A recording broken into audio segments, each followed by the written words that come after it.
और तो ये हो गया जी मैस स्प्रिंग सिस्टम ऑसिलेटिंग। अच्छा, पहला पार्ट क्या है जी? Calculate angular frequency. तो ये हो जाएगा 2 पाई ओवर राफे 0.69।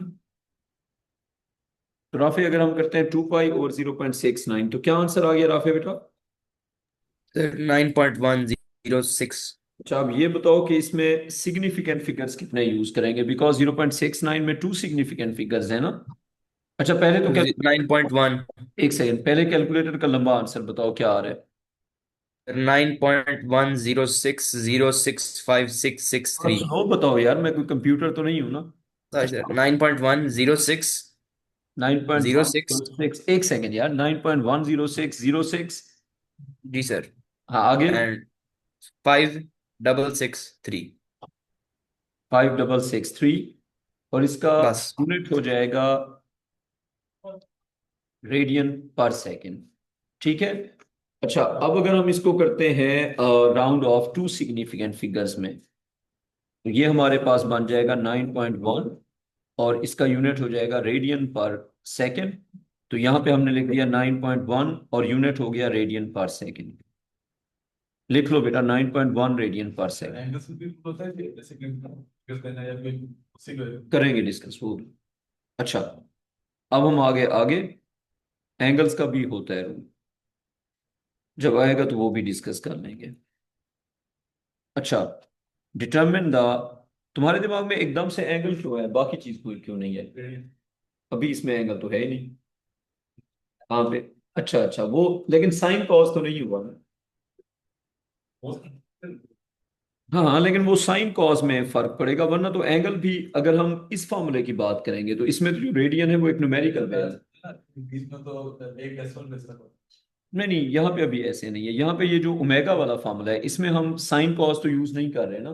तो एंगल या टाइम को, यहाँ पे तो टाइम यूज हुआ है, तो ये एक सिंपल कैलकुलेशन है।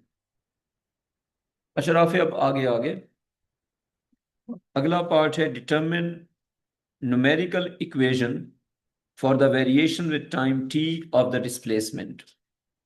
वो कह रहे हैं डिस्प्लेसमेंट की वेरिएशन की एक न्यूमेरिकल इक्वेशन लिखो, और स्पीड की वेरिएशन की भी एक न्यूमेरिकल इक्वेशन लिखो। तो लिखते हैं इक्वेशन।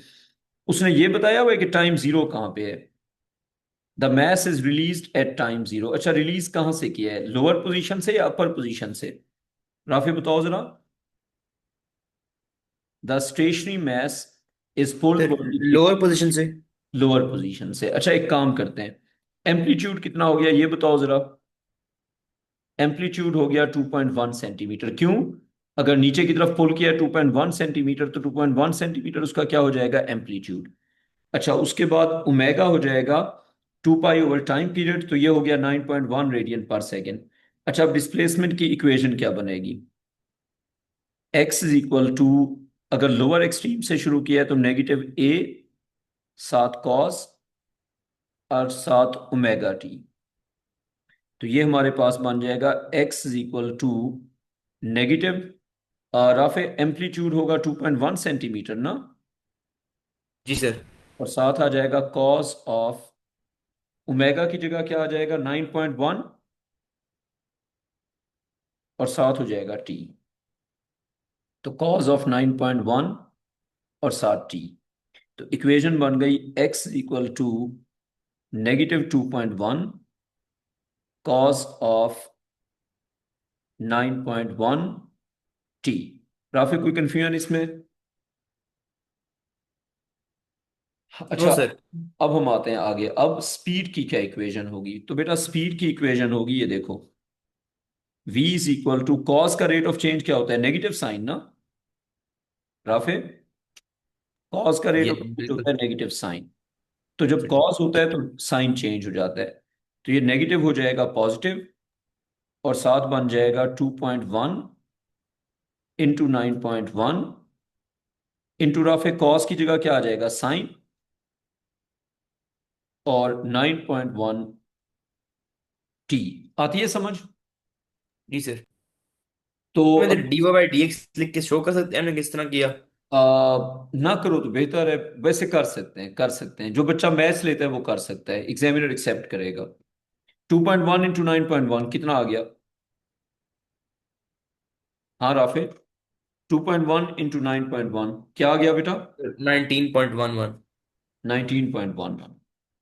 तो 19.11 और साथ आ जाएगा साइन ऑफ 9.1 और साथ आ जाएगा टी।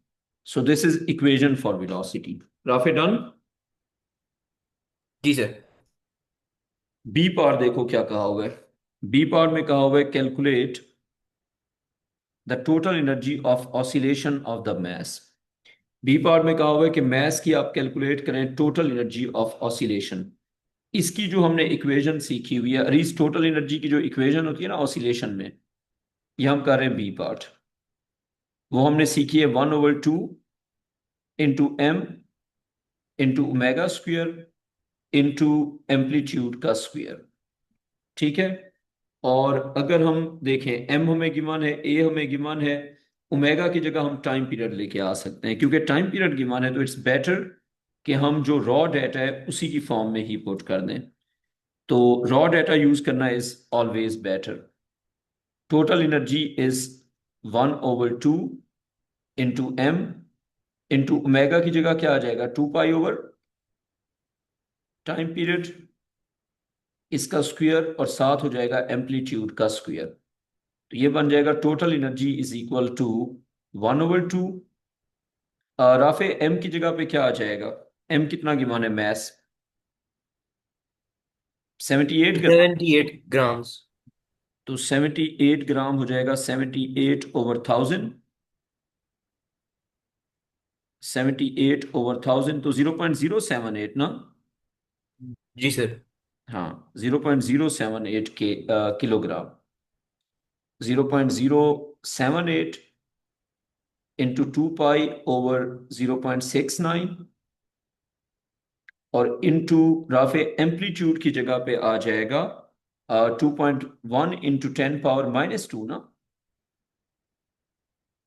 इसका स्क्वायर। राफे इसकी वर्किंग करके बताओ क्या आ गया जल्दी से। सर 1.426। 1.426 into 10 power 1 × 10⁻³ 10 power -3। और इसका यूनिट क्या हो जाएगा? जूल्स। इसका यूनिट क्या हो जाएगा? जूल्स। राफे कोई कंफ्यूजन इसमें? No sir. ठीक है, अब हम आ गए जी क्वेश्चन नंबर 1 हमने कर लिया।